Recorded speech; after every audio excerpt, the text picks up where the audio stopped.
You're listening to Speaking Sidemount, the podcast where we talk all things sidemount and cave diving, from equipment, skills, techniques, and cave diving expeditions to interviews with some of the world's top sidemount and cave divers. Whether you're new to sidemount, been sidemount diving for years, or just want to know more, this is the place for all things sidemount. I'm your host, Steve Davis. Let's get wet. Hey, welcome back to Speaking Sidemount. I'm Steve Davis. This episode is brought to you by our brilliant sponsor XDEEP and by the patrons of Speaking Sidemount. Huge thanks to both for their support that makes everything you're about to watch and listen to possible. Now, if you'd like to support the show and become a patron for as little as $5 per month and get early access to all of the episodes plus other benefits, pop on over to www.patreon.com/speakingsidemount for all of the details. It's been a great month, Southern Hemisphere, so midwinter here in New Zealand, but I've been exploring my local dive sites here in the far north. Doubtless Bay is an absolutely stunning stretch of water bounded by Kurri Kurri Peninsula to the northwest and Hihi and Bergen Point to the southeast, with the coastal historic town of Maunganui and my home of Cooper's Beach to the south. The Outer Bay has a number of pinnacles and coastal cliffs that reveal sea caves and spectacular marine life. I've been focused on exploring and videoing these sites, so check out the Sidemount Pros YouTube channel for some epic footage for anyone curious about New Zealand diving and also seeing open water sidemount diving in action. I've also started a new series on my YouTube channel, Sidemount Diving Secrets. It's a place where I'll share some inside tips and tricks that I've learned over the 11 years that I've been sidemount diving and instructing all over the world. Sidemount Diving Secrets is also going to form a segment on each episode of Speaking Sidemount, where I'll give an overview of the particular sidemount diving tip. Now, as we're delivering this podcast in both audio and video, there'll be links to where you can find the video detail, and that will be on the Sidemount Pros YouTube channel. Now, to get us started, this month's Sidemount Diving Secret relates to routing your Drysuit inflator hose. Should it go over the long hose or under the long hose? We'll talk about it some more in the segment on this podcast episode. Now, this particular Sidemount Diving Secret is brought to you by Sidemount Pros and my ebook, Sidemount Diving Fundamentals, where you can learn all of the basics of sidemount diving, including equipment setup, putting it in the water, and all of the skills and techniques that you need to be a successful sidemount diver. It's available for purchase and download from my website at www.sidemountpros.com in the store. Now, if you're involved in the business of diving, whether it be equipment manufacturing, running a dive shop, involved in dive training, providing dive accommodation, or anything else, and would like to sponsor this segment and reach the amazing audience that is Speaking Sidemount, then reach out to me at steve@sidemountpros.com for all of the details on how you can support the show and reach this amazing audience. Also, if you have a particular tip that you'd like to share with all of us, or you have a question on sidemount diving that you'd like explained or discussed, drop me a message and I'll do my best to cover it in a future Sidemount Diving Secrets segment. Now, in this episode, I catch up with Por Parasu Komaradat.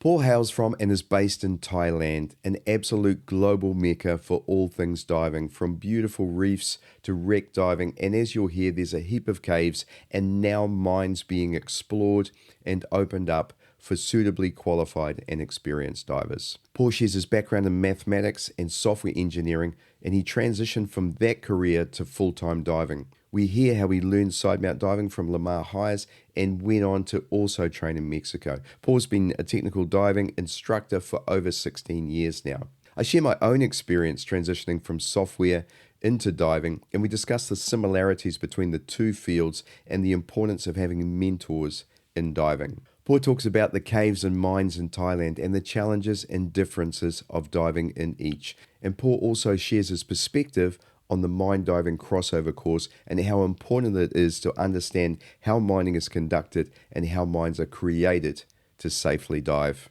in a mine. Paul shares on his active projects, including exploring the caves of Sulawesi with my good friend Robin Cuesta and the caves and mines in Thailand. And he emphasizes the importance of teaching and building communities in each region, and he's been incredibly active in both Asia as a whole and particularly in Thailand in doing this.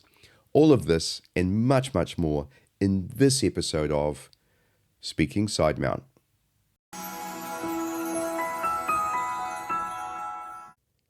And we are recording. Hey, Por, welcome to Speaking Sidemount. Hello, Steve. Have been your big fan. Thank you, mate. Well, I'm a big fan of yours as well, and I'm really excited to meet you and to get to know you some more. I've seen some of your exploits, especially given that I know Mecca pretty well, and so it's been awesome to see some of that. And I'm very, very interested to learn more about you, about your diving, instructing, exploring, and there's just so much we can get into. But let's get started. Can you give us a little bit about your background? Right.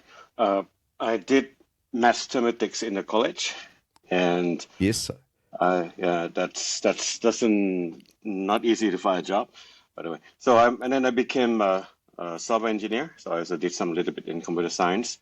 Then one day I was shutting down my company, looking for a new project, and I jumped into diving full time just to waiting for my new project, and that was like 16 years ago. So I still haven't got a new one yet. So I'm kind of stuck in this, and which is I enjoy more. And I started diving when I was in college in the US. So it was a PE class in 1994. Then I came to Thailand, did some diving, but I was super busy with like software engineering, the software developing. So I worked like 18 hours a week every day. No, 18 hours a day, 7 days a week. And I didn't have time until I shutting everything down, get back on diving full time. And I did I became technical instructor in 2010 only. And I started doing my cave course with Bruce Kanofi in Thailand. And I went to Mexico. I did my some cave courses and cave instructor courses in Mexico. And I went up to North Florida and I met Lama Heiss. So I did a lot of training with Lama Heiss. And he's so nice. So I have been, and then I was a dive right distributor in Thailand for a while until I got bored, and then I stopped doing it. But I'm still kind of, in terms of Sidemount, I kind of starting with Lama. So I used to dive exactly how Lama doing Sidemount. Yes. Right. Then I have been working full-time as technical diving instructor. This is my about 16 years. Wow. Amazing story there, and so much there that I can dive into. First thing is that you may or may not know that I used to be the president and chief operating officer of a software company in Silicon Valley. Wow. So when you see, 17 hours a day and 7 days a week, I know exactly what you're talking about. I mean, a lot of people who work in that industry are just so driven to build software products and so on and to succeed. And especially if you get into the venture capital area, which I was, where, we're VC funded and just the drive to produce is just, and the pressure's immense. And I remember when that finished for me, and I was sitting having lunch in San Jose, California, talking to my wife and my business partner there. And I just sat there and thought, what am I going to do? And I thought, I know, I'm going to go diving. And so that was when I decided to go to Malta and do some training there. Was going to be with Steve Martin, but ended up being with Tom Steiner, and spent a couple of years there in the end and just loved it. And it's just such a contrast to software engineering and working in technology, in the technology field in general, isn't it? Yes, we share the same feeling. But actually, from our background, it actually made us understand how CCR works much more. Sure. And I am an eCCR guy, so because I still love to understand how the electronics work, and I just love eCCR. Sure, sure. No, 100% get that. Yeah, I'm a mechanical engineer and behind all of that as well. So, yeah, understanding the physics behind it all. And I guess you with your mathematics background and also software background, a lot of that does cross over into diving and especially, as you say, the E side of it when you're talking of software, hardware, etc. So, yeah, super interesting. You mentioned that you started your side mount career, I guess, with Lamar and diving what must have been Florida style. And of course, for those who know the history of Sidemount, Lamar Hires, along with Woody Jasper and Wes Skiles, were really the beginnings of Sidemount diving in America. And when they sort of found themselves that they were struggling to pass restrictions, and so came up with their own side mount systems, somewhat based on what they'd seen in the UK and so on. But yeah, very very early days. I think it must have been the 80s or 90s they were doing that. And so, and of course, Lamar came up with the very first commercial side mount system in those days as well. So, tell us a bit about you started out diving Lamar style, Florida style, and how has that evolved over the years to where you are now? Okay. Well, my first side mount diving was because I was in Thailand. There was no side mount course back then, and there was no. Sure. I think there was like one or two where there were like one or two instructors in Thailand. So it's basically kind of self-taught. So I see how people dive. I got some customer coming from abroad and I have learned from them. And until one day, then the agency made me like the first set of Sidemount instructors and Sidemount Secret trainer. Then I need to know more. So I went to the Drysuit factory. So I met with Lama and did some Optima CCR training, the back mount one. And I asked him to actually give me a guide on the side mount. So the technique is that he was using the ring bungee. Yes. So, and I found it super convenient with ring bungee. So I did the rigging myself. I didn't use the DIY one. But the DIY one is good, but I also can make some modifications to make it easier to actually working with the ring bungees. And ring bungee worked best with steel, of course. So when I did side mount back then, sometimes I put a couple weights on the aluminum cylinders to make it feel like steel. And so if anyone who's not familiar with the ring bungee system we have it's all metal to metal. So we pull the circle ring, big circle rings out, and we use the choker with the with the valves and clip it on that big ring. It's actually super easy. Yes. And I can walk up the hill. I can jump off the board. It's very easily inconvenient. And that string is pulling in by a bungee system. Yeah. So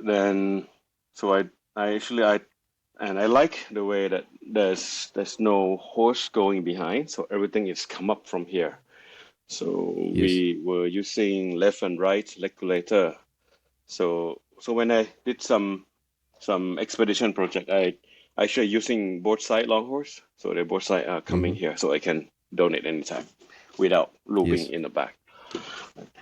And I start working for technical companies in Phuket for 6 years, and I have to evolve with them. So we have adopting the we call Mexico style.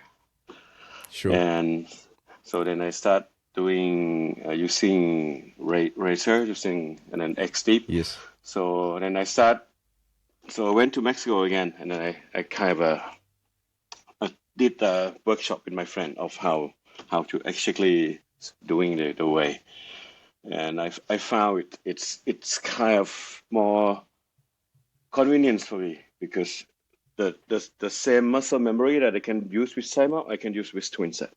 Well, that's the best thing of it.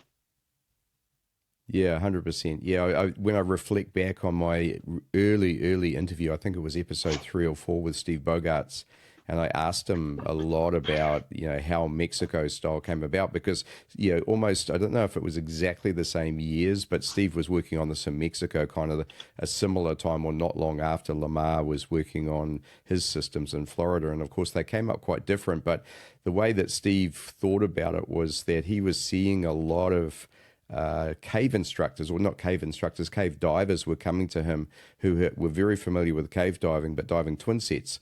And of course, they now wanted to dive side mount. And so what he thought was that the easiest transition from back mount cave diving to side mount cave diving would be to try and replicate as much of the back mount configuration, DIR configuration, as he could. So that's where the long hose and short hose on a necklace really came from. So I think it's pretty cool to understand the background, because often you'll find there's a bit of conflict around which is the best way, and is it better to be able to donate both sides, and you get these arguments happening. And I think it's just understanding that they have pros and cons, and understanding why we're doing a necklace and a long hose, and it really is that to make sure that we're replicating the back mount DIR as closely as possible. So yeah, interesting. Yeah, agree. Yeah. Yeah, and how is that how you dive now? So you mainly dive Mexico style now? I can do both. I still have my Nomad XT, which I love it because it got like a lot of lift. Which depends if I want to go like a little bit deeper. I love my XT. I love the ring bungee style. But most common I'm doing Mexico style. And then when students want to do course with me, I ask them to choose. So sometimes I teach INTD. In INTD, we have a course called Nomad Sidemount. So it's actually a course written for the ring bungee style, and we also cover the loop bungee also.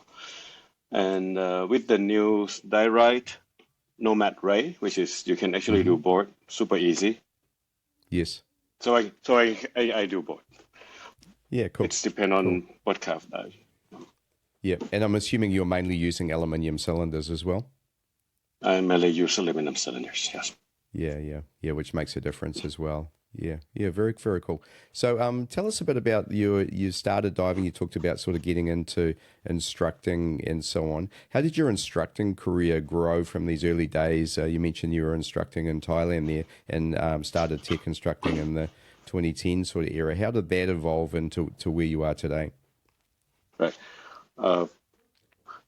One thing that I have seen in the technical diving industry in the past 15 years, 16 years is it's super easy to become a technical instructor. It's super easy. But to be technical instructors and you get student book that you can teach, it's really difficult. And if you want to do it full time, it's even much more difficult. And the only way that I found out is I need to work for someone first. So I need to have a mentor. I need to work under someone. And I got a very good chance that I got chance to work under with many famous technical instructors in Thailand. I used to work under Andrew Fortune until he passed away. Then I worked for Benjamin Nance for almost 6 years.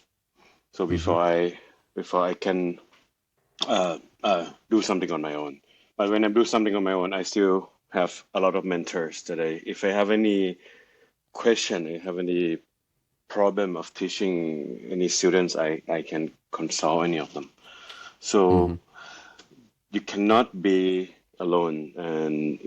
And one thing that I have learned is I have to keep being humble.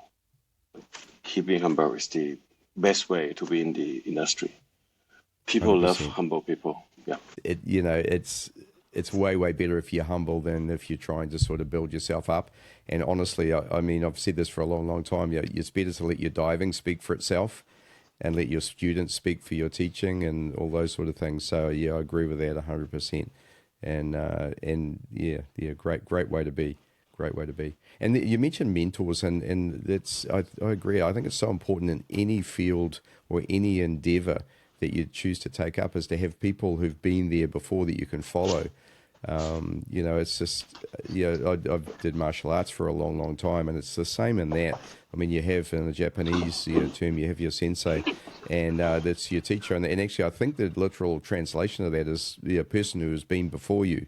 So someone who's been before you, who's been there, done that, and can guide you along the way. It doesn't mean they have all the answers, but they can help you find the answers. Remember one thing, Tom Steiner was kind of my mentor when I was in Gozo in particular. One thing he used to say, I'd ask him a question and he'd ask me what I thought. What do you think? And then I'd say, well, how do you think this will work? And he says, you should try it. You should try it and find out. So it was kind of like he was always encouraging me to explore and discover things for myself. Very, very rarely would he spoon feed you unless you had a specific question. So good mentors, just gold. And of course, it's hard to maintain those relationships too. You have to put work in to make sure that you're a worthy student of a mentor, I guess, is a thing. Now, I'm assuming you're mentoring divers now yourself. So we actually using the Asian Asian style of kind of mentoring thing. Mm-hmm. As you mentioned, you did martial arts before, so you have sensei. Mm-hmm. So in Asian cultures, in Thai, Malay, Chinese, Korean, Japanese is always the next step of mentoring, So every mentor will try to develop everyone to actually be able to being good mentor to the next generations. And awesome. And now what I'm doing now is when the student who came to me is normally referred by some of their mentors, and then I need to keep those guys moving up with me. Right. So if I go up one level, they have to come with me. Now, awesome. Most of them can do many things on their own. They became cave instructors, ceramic instructors, but we kind of growing together. Mm-hmm. And I looking everybody as friends, so I don't treat them as competitors. I support everyone, especially Thai technical instructors. I support them to actually move up, and then we kind of growing up together. Yeah, that's awesome. Great way to be and a great way to work as well. I mean, it means there's a lot of kind of, I guess, what I've seen globally a bit, it's starting to die down somewhat, I think, but there was a lot of kind of animosity, especially driven by social media and so on, and people trying to one-up each other and so on. So that Asian style that you're talking about of kind of, it's almost camaraderie alongside mentoring, isn't it, and friendship and coming up together and building a village almost, isn't it? A village of dive instructors who can work together. It's very, very cool. Tell us a bit about, so take that sort of one step further. I mean, obviously we talked Sidemount diving, we talked about your beginnings in that. When did cave diving come along? Because you mentioned going to Mexico as well as part of that. Actually, it happened by an accident. I did cave diving because there was one of my partners, one Italian guy. So he asked me, "Por, can you do me a cave diver course?" And I didn't have idea about the course, so I said yes, I will try to do your course. Then I have to become a cavern instructor. Then when I read the prerequisite, I have to be a full cave diver first. So I did my full cave diver, then I did my cavern instructor course. So I could actually I keep my promise with my business partner, and then I just kind of fall in love with the cave. I used to did a lot of caving trekking before I get into the water and dive into the cave. So I love the formation. I'm a kind of self-taught in terms of geology, but yes. I love to go. I can see the beauty of the cave. Okay. Now, as a cave instructor, the most difficult thing is to teach people how to see the beauty of the cave. It's really, really difficult. because they get into the cave, they come out. Oh, I'm a cave diver. I can do everything. But do you see the beauty of the cave? Do you enjoy? Can you dive this cave over and over again, and you learn some new thing? And that's just the most difficult thing to pass along to the students. Then with my math and my computer background, I kind of fall in love with the cave survey. So I love to measure, draw maps, and then try to do some photogrammetries in the cave. So that's kind of building the passion for the cave. And that was the kind of a starting point of how I got into this. And my first current instructor ever was, so I used to work for Andrew, and when he, but one day after he passed away, there was a student coming in, and he was there to do his cabin course, but I told him, sorry, Andrew passed away. Then why don't you do, so I can fill in for him. So actually I did my first cabin course, but every time I dive, I just use how I saw Andrew taught, and then I kind of that was my first student ever, and then he refer his friends until it's becoming very big network. Yeah. So that's how I got started. Awesome. And a lot of people are aware of that Thailand has caves, obviously, from the Thai cave rescue, if you think globally right now. But I know, obviously, Tam Luang is not flooded a lot of the time, and it's certainly not the caves that you hear about for diving. So tell us a bit about the caves of Thailand in terms of what's diveable there. So in Thailand, we have cache area everywhere almost everywhere in the country. And if you recall Thailand, the map of Thailand, right?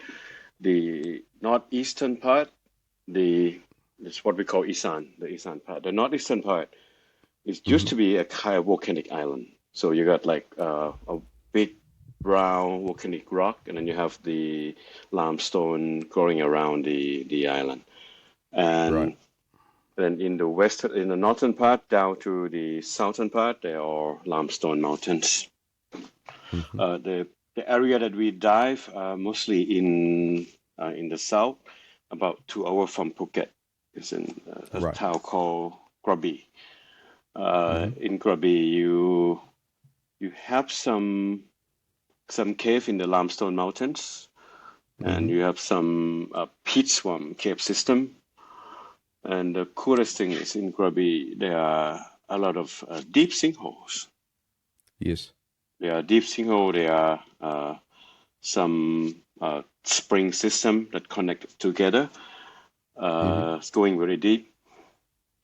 So we have the Krabi area. So what I call is Krabi cache area. This is extend around all the way into Krabi Trans province, into Nakhon Sitamarat province. Then to go further south, you have more in the along the Thai and Malaysia border, Stone province. A lot of cave system among the ranks of limestone mountains. So there are another area that we go into the south, and then you got sunken dry caves. The sunken dry cave they used to be a dry cave in inside the limestone mountain. Then the government flood the area, became electrical generating dams, and when the cave got flooded, so we can actually dive those dry caves. Wow. There are 2 dams that we can do. There's one in about 4 hours from Phuket, something called Khao Sok, and you have another big dam lake in the north of Bangkok, in Kanchanaburi. There are about, I found 14, but they are like 4 cool ones. So in the flooding dam, one in each of the lake, there are like more than 10. sunken dry caves that we can do. Amazing. Some of the caves, when we dive in, we found some of the old artifacts that used to belong to people who used the cave when it were dry.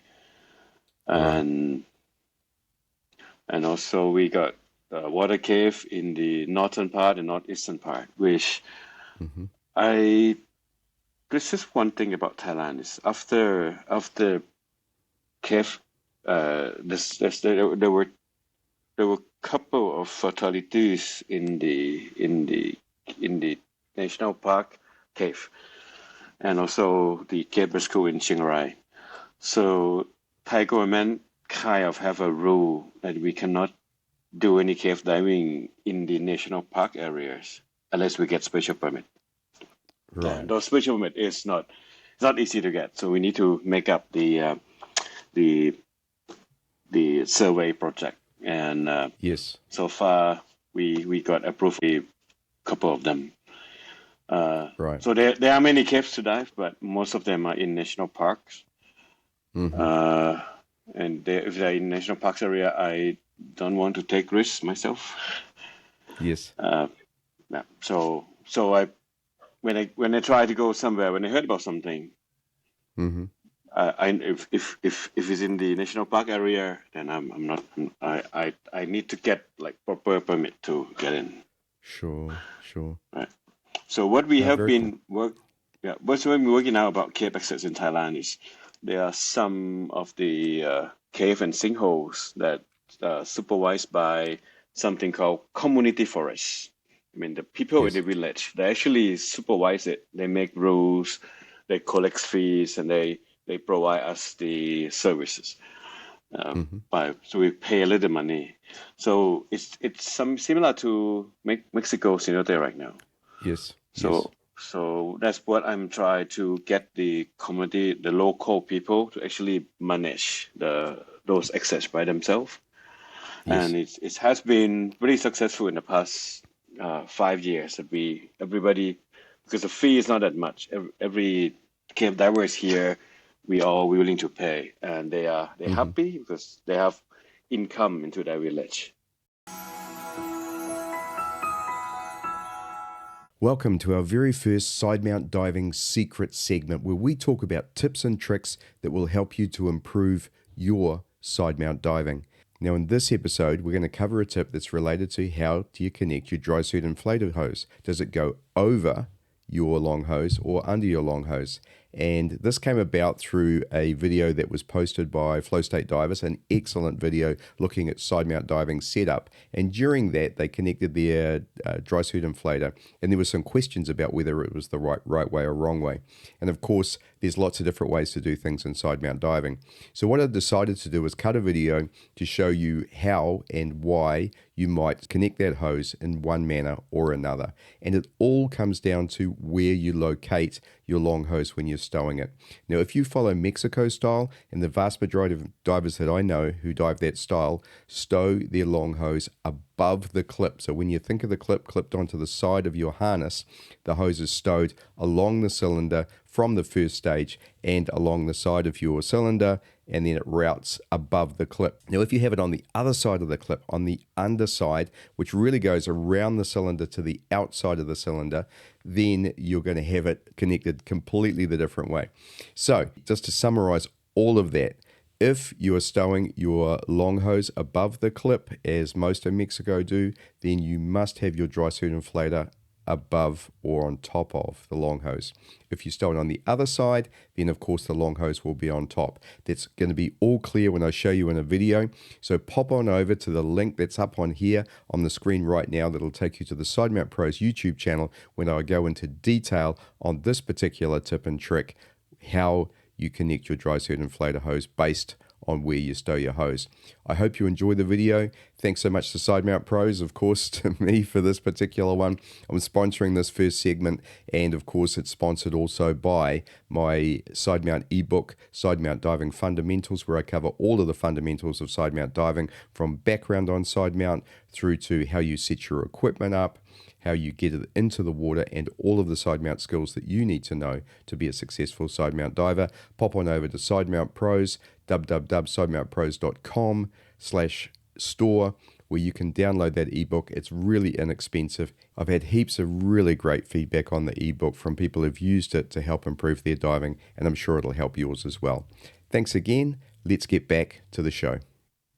Furthermore, now Miko just found mines, and it happened to be super cool, really big. The maximum depths that we went there, Patrick Whitman went down to 90 meters early this year. I saw that. Another my friends went down to 86 meters. So it's potentially, it should be going a lot of deeper. And yeah, amazing. And I did want to get onto that because I was very aware of the Project Baseline work that Miko had done and that you'd been involved with, and of course that Patrick had been there with the new Sidewinder too as well, which was pretty exciting.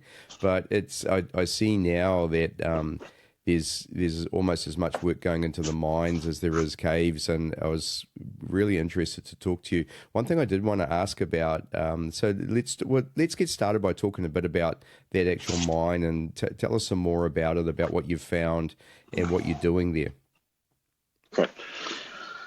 So we found so far there are 3 entrances in the same mining area. So there are 3 separate mines, and they were lead mine. They ceased operation since 2003, so 20 years something ago. So first, when Miko heard about it, he went there on the first trip. I joined him on the second trip, and after. Every time we went there, first thing we do is we always test the water. Yes. So we test the water for any heavy metal substance in the water, and we collect the water from the entrance into the deeper part, and do the on-site testing. And we try to find maps, right? But they was like, some people say the map got burned with the office, but I'm sure there were maps. But of course, we will never get access to it. Then we start doing this. When we start doing a survey project, so what I do is every my diving student I make them do 1 or 2 days a survey. So I actually teach them basic survey and use them as my minions to actually survey further into the mine. Fantastic. And very interesting. So now we kind of know where are all the shafts, all the gyro, everything connected. About probably I would say 70%. And when we get all the data together, we should be able to construct 3D maps. And so I use many kind of data gatherings. Mostly, I'm a guy who do this. Yes, I do measurement by hands. I let students use tape measurement, and we also use MNEMOs. So we get all the source, and also in Miko sites, they did a lot of photogrammetry. So when we get the whole data, or maybe something, maybe wait until like 80-90%, then we're gonna try to construct the proper map. I've had this conversation many times with different cave instructors, cave divers, about the contrast between cave diving and mine diving. Obviously, there's a lot of similarities. I mean, you could add wreck diving in there as well, by the fact that we're diving overheads, but there's always discrete differences between the 3 different disciplines as well. And I did see that there was a mine crossover course now as well. So I'm as a full cave diver myself, I'm very interested in that. I'm interested in mines. Never had the opportunity to dive one. So as a full cave diver looking at it, tell us a bit about a mine crossover course and what happens on that. Okay. I just give you something that you can see the difference is when you lost line, right? If you recall your lost line drill in your cave course, what we were trained in like Mexico style is drop down to the floor because most of the lines on the floor, and you're looking for some place to tie off because a lot of big rocks that you can tie off onto. In the mine, there's nothing. It's all flat, smooth. So you could not tie off on anything. And if you drop down to the floor, there were like about 2 or 3 inches of silt, thick, really fine silt. If you swim closer to the floor, you will seal up the place. The exit of the mine would be almost zero risk. It's almost happened everywhere because of when the tunnels that they used to be 6-wheeler, 10-wheeler truck was running in, and it actually crashed the silt to be super fine, and most of some silt are from when they do the dynamites of making the tunnels, and it's all flat smooth. So you need to carry I call it drop weight. So you put the bow snap onto your weight, and you can loop your spool and then drop that on the floor or somewhere that you can use, and you can do wall-to-wall techniques. And the separate space, similar to the wreck, is sometimes we go up to the ceiling. Sure. Yeah.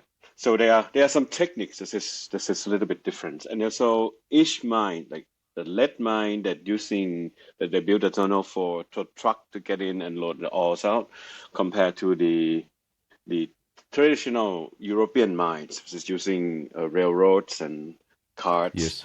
Also different techniques. You can get into a lot of entanglement easily, just like the wreck. But the whole environment, you feel like a cave. But you have to remind yourself that this is man-made, and a lot of collapsing easily. So you see a pile of rocks that if you swim across it, it's gonna collapse down and turn all the environment to be bad visibilities.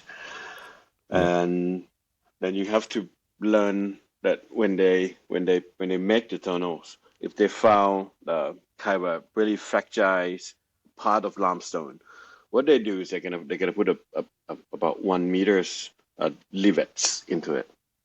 So whenever you see those area, okay, that's something that you don't want to get close. And when you get the metal rivet sticking out already, that's even worse. So you have to learn some kind of this, and you have to visualize that how they do mining. So when I teach my crossover or my diving course, the first day I teach my student about mining, basic mining, and how I got lead ore, galena ore. Galena is the mineral that contains lead.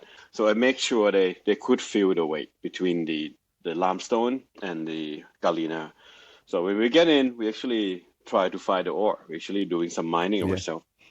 Awesome. And so we mark, and when they dig the tunnel down and they find the galenas all on the ceilings, what they do is they're gonna keep like dynamite on the ceiling down, and then get the trucks to load the ores out. So when we saw big chambers, then we know how it was created and how we have to beware of when we dive in.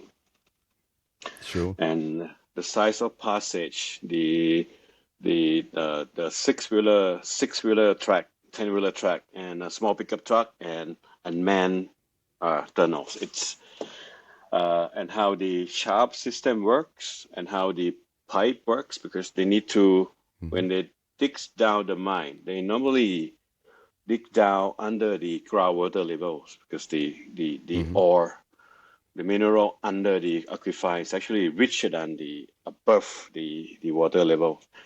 So that they have to pump the waters out. So we can I actually teach them how to read the pipe, what the size of the pipe, the size of Yes. the valve, so you know the water flow, so you can expect how the rocks would be when we go down. So we actually Yes. learn mining on the first day, Mm. and some part when we get to the mine, I will just let them hold on to something or be, and then visualize the miner if they are actually working right there now. You see the footprints, the shoe Yes. footprints of the miners, and you see how they where they walk to. You see the why they put the gates on, and so those kind of thing is so we make the mines that we dived that shut down 20 years ago became alive. Yes. Exactly the same as when we dived the wreck. So we visualized that there were boat 100%. Yeah. crews, soldier, Yep. and everything. Yep. Yeah, I love wreck diving as well, and as a former naval engineer, you were kind of triggering so much with me there in terms of helping people understand wreck diving as well, because it's exactly the same understanding how ships are built and constructed and what the pipe work that runs along the various passages might be, and understanding how the electrical cables run, understanding doors and hatches and those sort of things really does help you navigate around a shipwreck, and that understanding that it was built for humans to move through. So as I said, passages, hatches, ladders, and so on are very common, and I guess there's kind of equivalence in mine diving is what you're telling me, and I love that philosophy of learning how a mine is created so that you can then learn to move through that environment. It sounds amazing. It's a really great perspective on both teaching and also executing mine dives. I think that's brilliant. Yeah. And one of my goals, which I haven't done it yet, is to dive in Scapa Flow. Have you been to Scapa Flow? Yes, I haven't. I Yeah. haven't. I know many friends who've been there and dived it. Yeah, I read a lot of World War II histories on the naval warfare. It's just like what I said. Yeah, Scappa's 100% one of them, and then others are Malin Head and or Malin, I hope I'm saying it right, in the north of Ireland, and also Narvik in Norway. There's these great areas of World War One, World War Two shipwrecks. Another one is Viz in Croatia. Another one, obviously, Truck Lagoon. You must have dived Truck Lagoon, of course.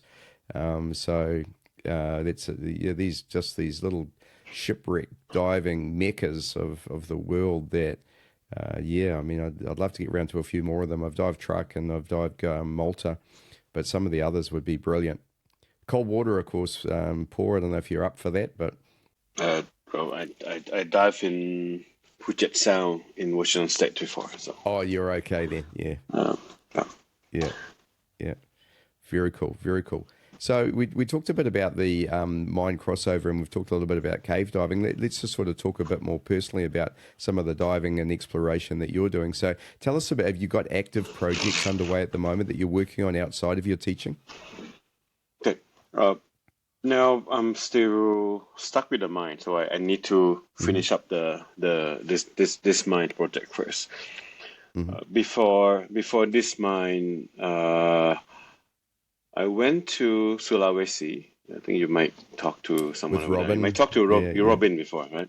Yes. So I went to Sulawesi just about the same time as Robin, and he might went there 1 year earlier before me. So I went there first time in 2017 and 18. Then I just fall in love with the place. Then from 2018 to just before COVID, I went there maybe 10 days a month, every month. So Wow. of my saving from teaching, I bought a ticket to Sulawesi, and we found many caves. Then I fall in love with one of the cave, and which I found it from Google Map. So I used Google Earth when you use the satellite, and I Yes. saw, okay, this hole, there must be a really big, really deep sinkhole. So we actually went down. The first trip is took us 6 hours to get there. Now it's take like 2 hours. So I keep diving that sinkhole until we found really deep, big rooms going down. I went down with Robin to almost 90 meters, and we found cavefish. We found so many interesting things about somewhere around this island called Muna. Muna. I was going to ask if it was Muna. Yeah. Yeah, it was Muna.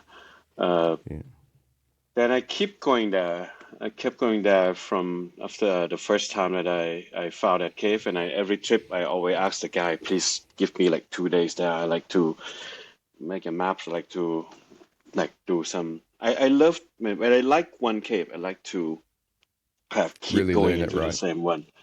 Yes. Many people they love to find. Oh, I find many caves, many new caves. But when I found one thing, I love to just to get to know it best. Yeah, I'm the same. I kind of call it owning the cave or owning the shipwreck. You know, it's okay to go dive it once and get a little experience of it, but you don't really own it. You don't know it. So by going back and learning it and so on, I think it's a really, really cool feeling in my mind in terms of cave and wreck and I guess mine diving as well. Yeah. Yes. And also so we went there, we go survey that, and also train the local Indonesian dive shop over there to be able to. So I train all of them up to full cave divers, and also carbon instructors. So let them be able to bring people lead a dive themselves, teach basic cave courses, and it's like to see so we build the local communities. And I love to see them like growing up together. Yeah. I think it's really important. I mean, when you see what's happening in Mexico at the moment as well, I mean, having the locals understand what's under their feet and understanding. I mean, they of course know their water comes from the ground, but having them appreciate what's actually under there. Because often the way that we tend to work is we kind of think, water is our garbage dump and, well, holes in the ground, you just throw rubbish in them, so understanding the value of them, understanding what's there and the importance of it, and then appreciating it and learning to love it is super important. So it's fantastic. Building a community there, right? A dive community. And our current project, which is the cave down south in Malaysian border, it's a national park.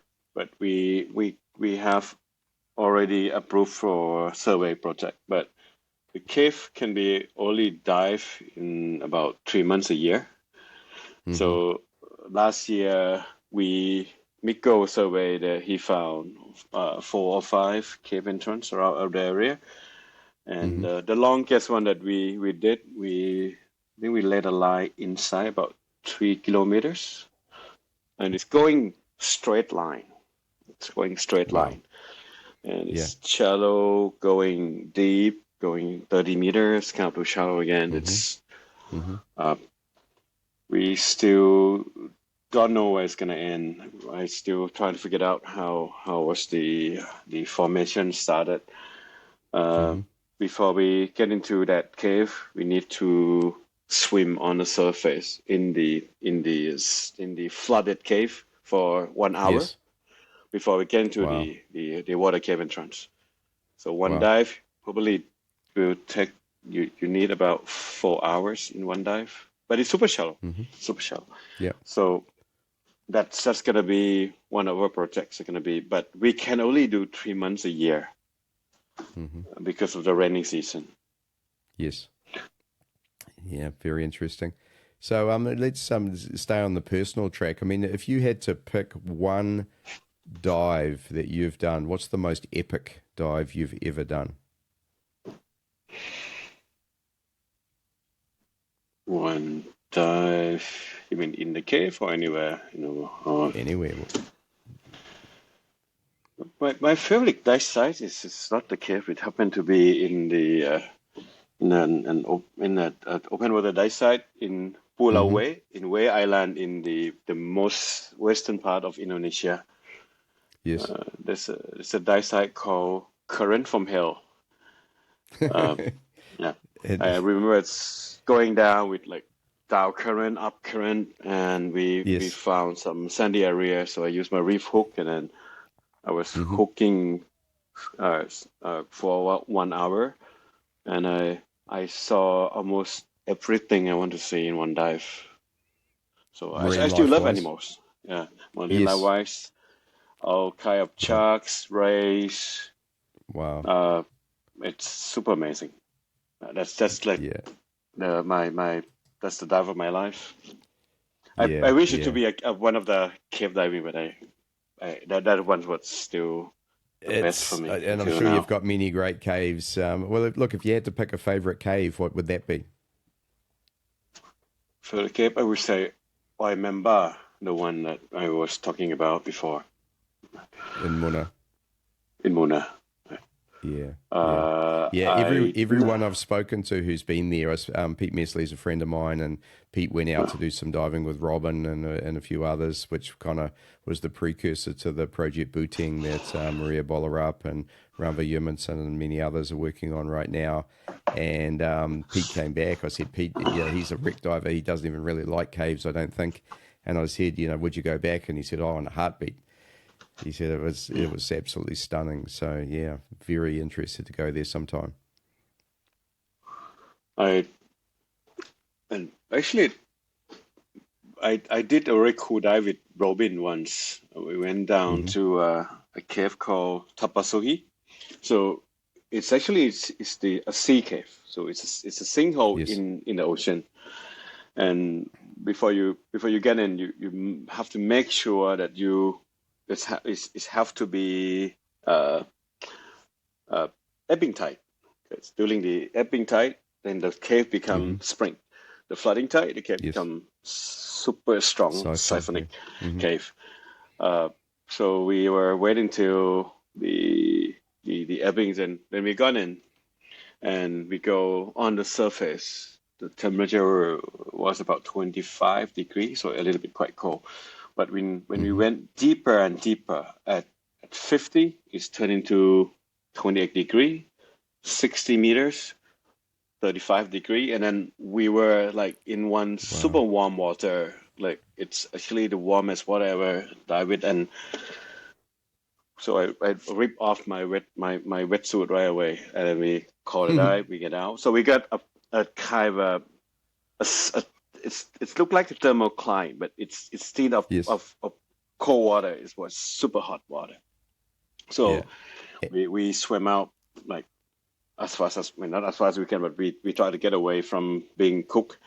Uh, Yeah. and my CCR controller went out, and my backup Oh computer wow. went out for some reason, maybe because of the heat. So I just follow uh, Robin and then rely on his Triton's depth gauge, Yes. the PO2 monitoring with the depth gauge. And so Yes. that was very good experience. We went into Interesting.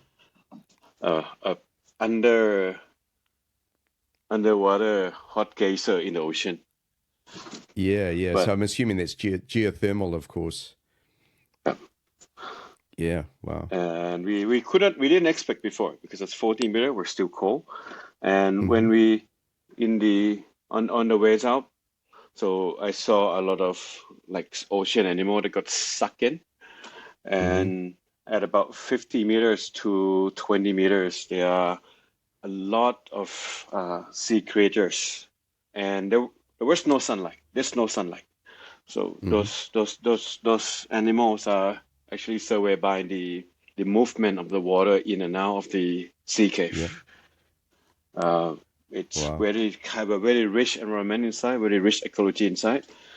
Mm-hmm. Not only sponge, not only sea fans and gorgonian, but a lot of lobsters, crabs that living in totally darkness. And Wow. and when and you could feel when the water is pulling sucking in and then pushing out, it's actually carry a lot of things in between them. So that's Yes. one of the very memorable dives that I had. Yeah, interesting. And I'm glad you got out of that one. That sounds a little bit hair-raising towards the end there. I guess if you're a little bit late coming when the tide changes. Let's sort of jump now to instructing. I mean, you're very active as an instructor and instructor trainer.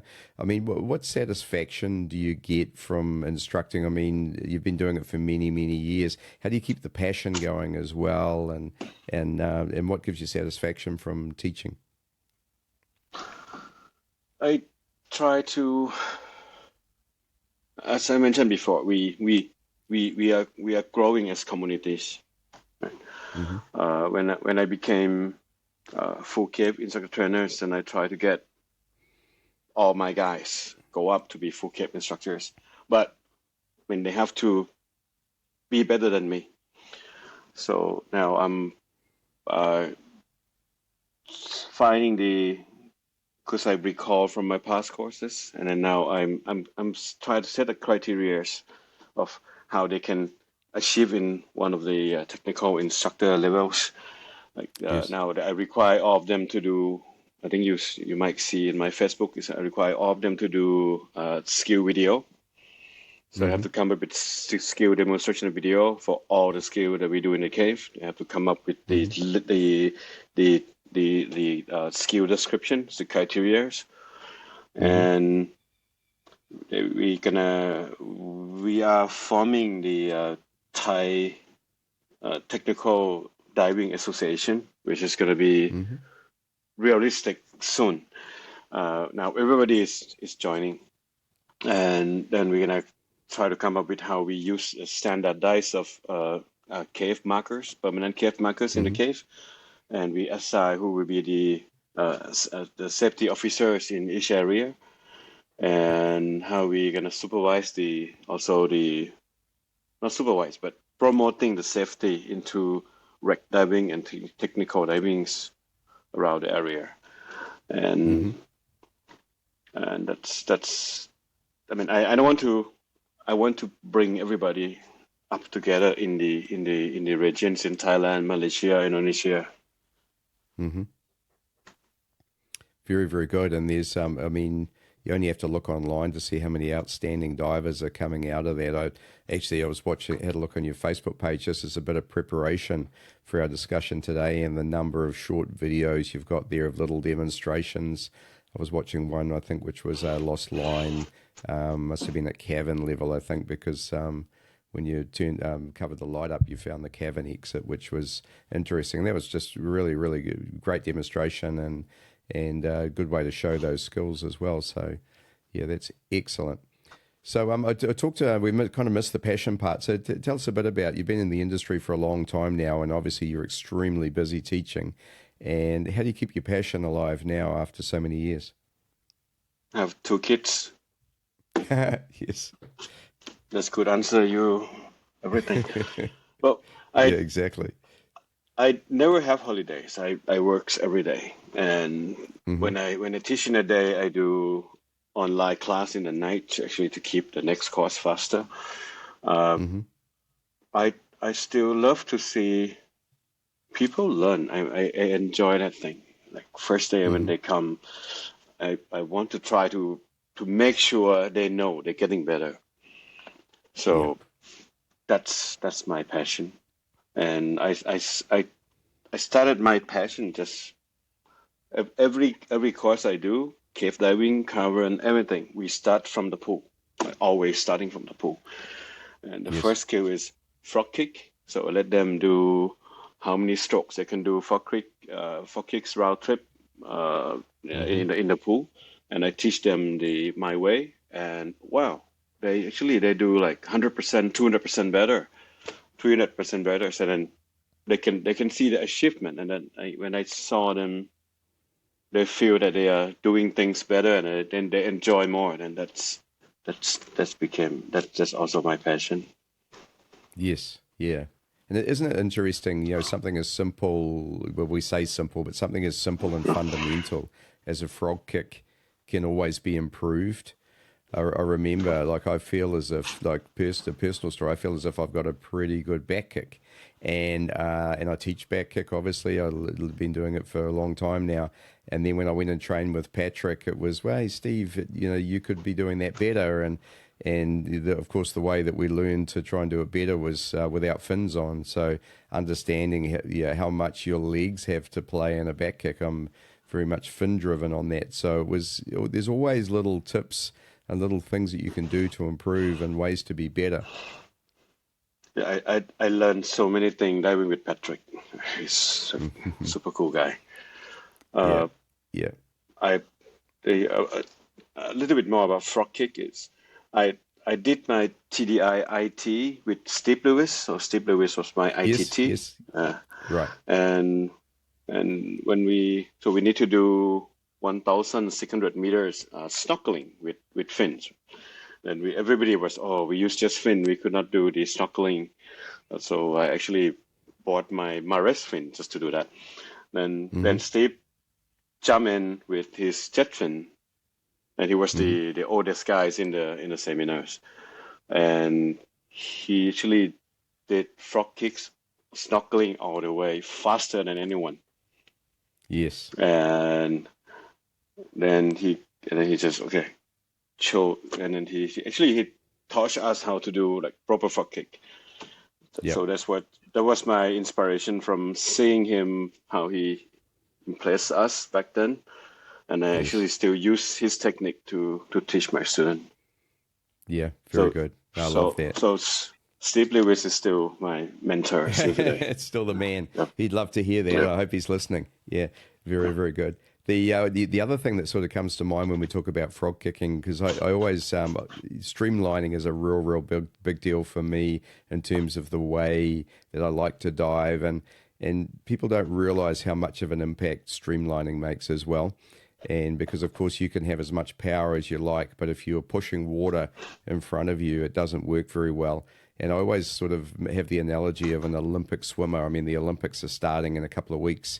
And when you watch the swimmers move through the water, of course, they're incredibly fit. Of course, they're very powerful. But a lot of what they're doing is streamlining. And as divers, this is why I'm so critical of back mount divers who have their cylinders all over the place and don't streamline cylinders and those sort of things, is because, we're moving in a liquid environment.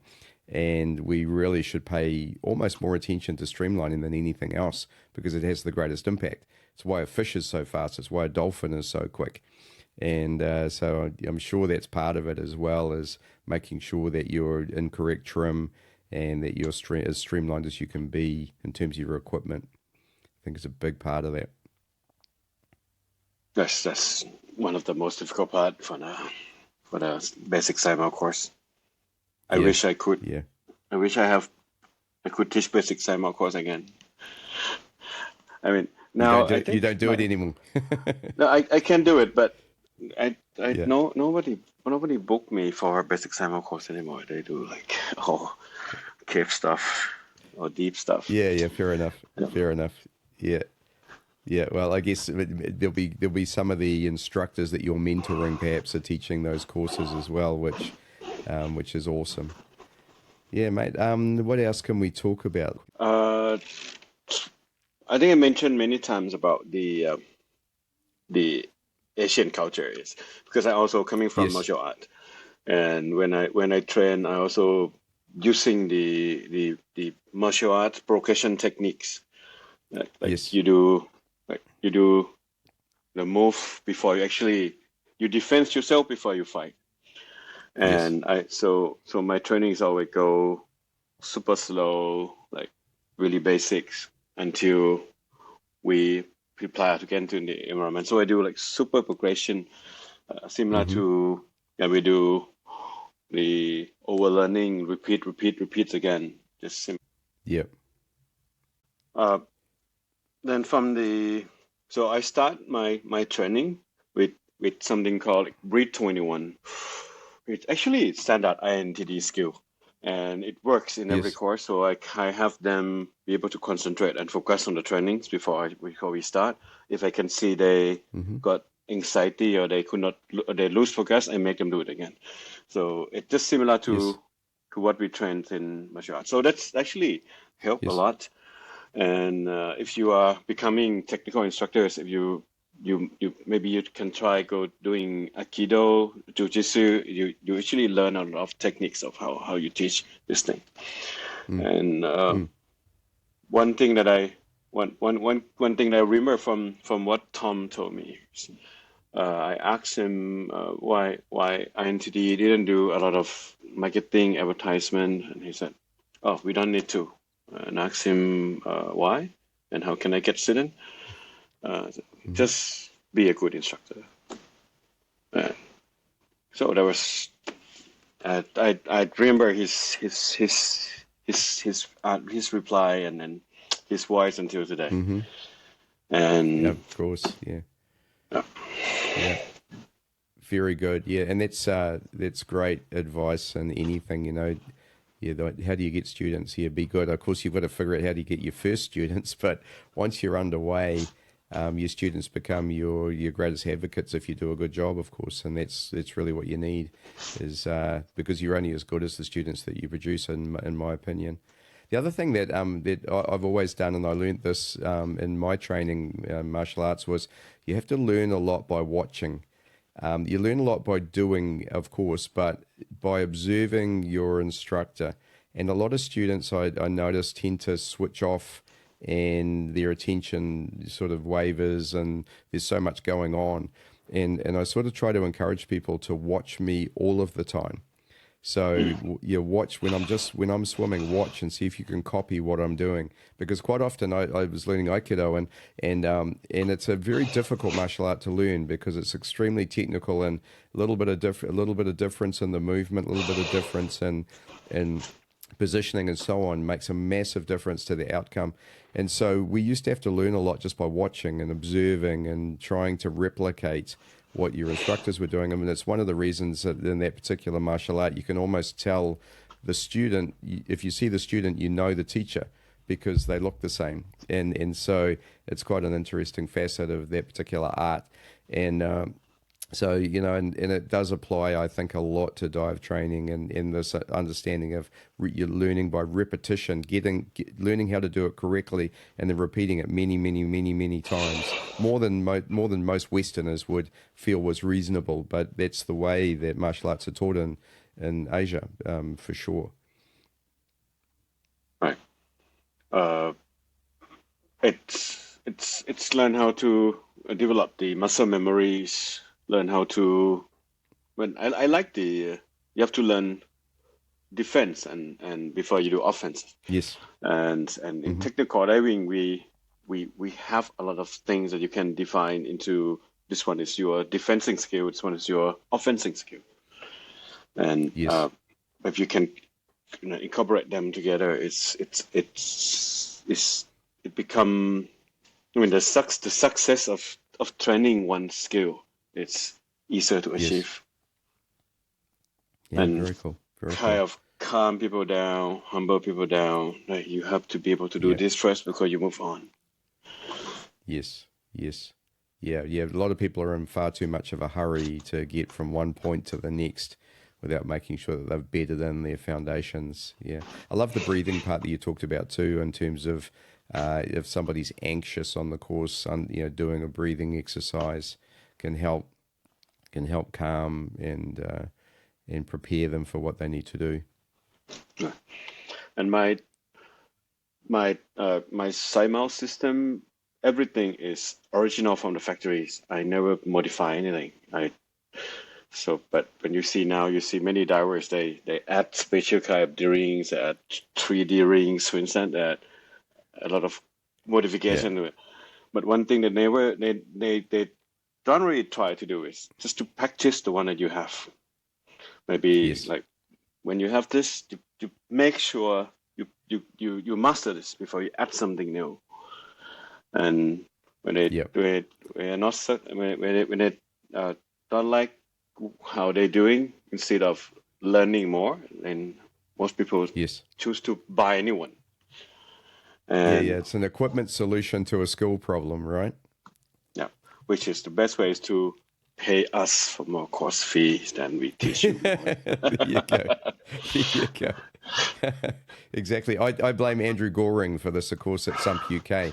He makes such beautiful side mount and dive parts that it's hard to resist those. I have to admit, I've got a bunch of them, but they're not on my teaching harnesses. So I agree with you. When I'm teaching, I'm pretty much stock standard, except for I do use the buckle sliding D-rings. I'll have to admit that, but I encourage my students to use and learn on them as well, depending on what type of cylinders and so on. Some UK is exceptional. They are very good. Yes, I love them. Yeah. He's a good dude too. Yeah, awesome. Well, we've done pretty well, and it's been amazing to meet you and to learn more about your diving, about especially the mines. I mean, that part blew me away with the way that you learn to read a mine by the way that miners worked. That was my biggest takeaway from this whole thing, and it sort of blew my mind a bit in terms of wreck diving, because I definitely look at wrecks in that way, and so I get from what you were saying too about how important doing mine crossovers are. So many full cave divers, I think, just jump straight into mine diving, and I think there's quite a bit to learn on the side of that. So I'd love to have a look at a mine crossover sometime. I may be able to come to Thailand. Given I was telling you, my wife and daughter visited Bangkok a few weeks ago and absolutely loved it. So I think there's a pretty strong chance I'm going to get approval to come to Thailand. So are you based in Bangkok, Paul? I'm everywhere. My dive shop is my truck. Yes, wherever you need to be. This is my first day at home in the past 2 months. I don't come home much. Okay, fair enough. Well, it's great to be actually, someone was asking me about dive nomads before, about people who move around a lot in diving, and it is a little bit common. So, yeah, well done, mate. And thank you so much for sharing with us all.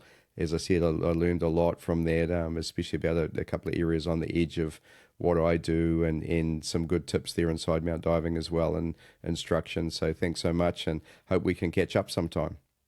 Okay, I hope we should be able to dive together someday. For sure, that'd be amazing. Thanks so much, Paul. You've been listening to Speaking Sidemount from www.sidemountpros.com. If you like the podcast and would like to support the show, then why not become a patron of Speaking Sidemount? For as little as $5 per month, you can become a part of the Speaking Sidemount team, get exclusive early access to all of the episodes, and help us to deliver the very best Sidemount, cave, and technical dive content available. Just go to www.patreon.com/speakingsidemount for all of the details. The address is also on our Facebook page, listed in the podcast notes. Thanks again, and we look forward to you joining us for our next episode of Speaking Sidemount.